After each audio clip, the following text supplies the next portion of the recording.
আজকাল মনে করেন দাওয়াতের জন্য বের হয়েছে, কোনো যুবককে দাওয়াত দেবে, যুবকদের একটাই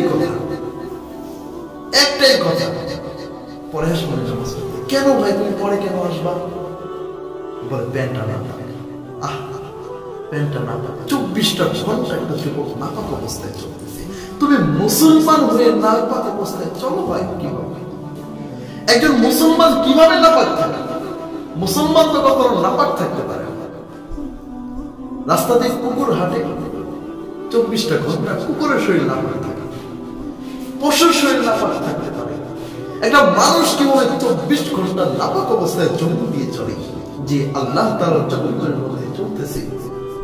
আল্লাহ রাসূল বলে গিয়েছেন পুরো দুনিয়াটা মুসলমানের জন্য জায়নামাজ। ও যুবক, তুমি সেই জায়নামাজের উপরে দাপিয়ে বেড়াচ্ছ নাপাক অবস্থায়। নামাজের কথা বললেই ভাই নাপাক, ভাই নাপাক। লজ্জা তো থাকার দরকার আজকে যুবকদের।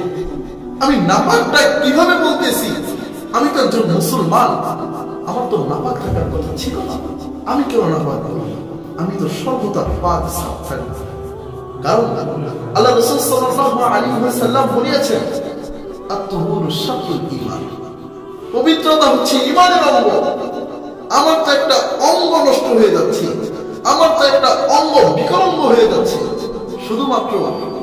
শুধুমাত্র নাপাক অবস্থায় থাকা। আসুন ভাই, সর্বদা পবিত্র অবস্থায় থাকি এবং ঈমানের অঙ্গকে